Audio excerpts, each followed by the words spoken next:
ucapan wallahi wa billahi wa tallahi ini juga diungkapkan oleh beberapa pemimpin yang telah dituduh korupsi.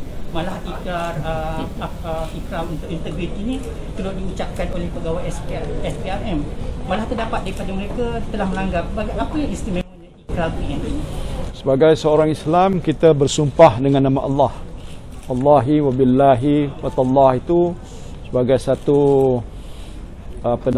sumpah yang ikut agama adalah suatu sumpah yang berat. Ada perkara-perkara tertentu dan hukum tertentu. Jadi sebagai seorang Islam, kalau mereka sudah bersumpah tapi dia melanggar sumpah, itu tanggungan mereka lah. Saya tak boleh nak menjadi hakim menghukumkan apa-apa, pasal itu antara dia dengan Tuhan, dengan Allah Subhanahu Wa Taala. Jadi oleh sebab itu penting bagi kita di sini bila sudah bersumpah, kita pegang pada apa yang kita telah sumpah. Itu adalah satu yang itu adalah satu perkara yang memang dianggap penting sebagai satu bukti kesungguhan Parti Perikatan Nasional untuk menentang rasuah. Ini berat sebenarnya sebagai seorang Islam. Kalau saya dah bersumpah sebegitu dan saya langgar tu, takut saya akan ada hukum yang Allah akan jatuhkan pada kita. Jadi sebab itu kita buat sebegitu supaya menunjukkan kepada rakyat di negeri Johor kesediaan kita untuk buat begini sebagai petanda kesungguhan kita untuk memerangi rasuah, salah guna kuasa, penyelewengan dan sebagainya. Ya, kalau nak bentuk sebuah kerajaan, penting kerajaan yang kita nak bentuk kerajaan yang berintegriti. Mereka inilah yang mungkin sebahagian akan terpilih untuk menerajui kerajaan. Jadi awal-awal lagi kita dah buktikan, we are ready and prepared that we will form a clean and honest government with integrity. Ini bagi saya adalah amat penting. Pada pilihan raya negeri Melaka juga calon-calon Perikatan Nasional telah mengangkat sumpah. Ya. Dan kali ini adakah sumpah ini diyakini dapat memberi keyakinan kepada pengundi kali ini? Saya harap begitu. Melaka satu hal, tapi di Johor pun begini juga.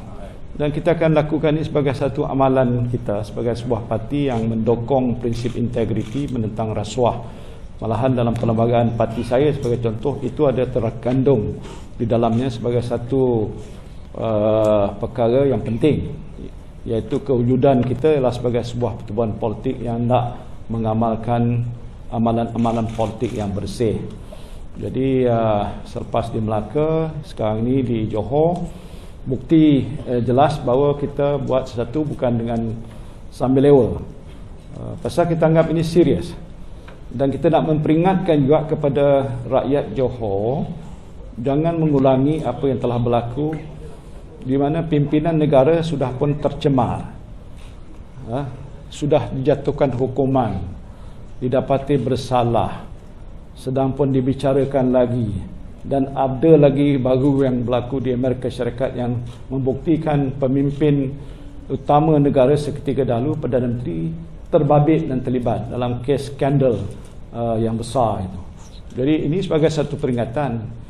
Dan penting bagi Johor menjadi satu permulaan yang baik, bahawa rakyat Johor yang bijaksana tahu menilai bahawa nilai-nilai sebegini, nilai-nilai Islamik memang didokong oleh kita, sewajarnya mereka menyokong kita. Itu harapan saya lah.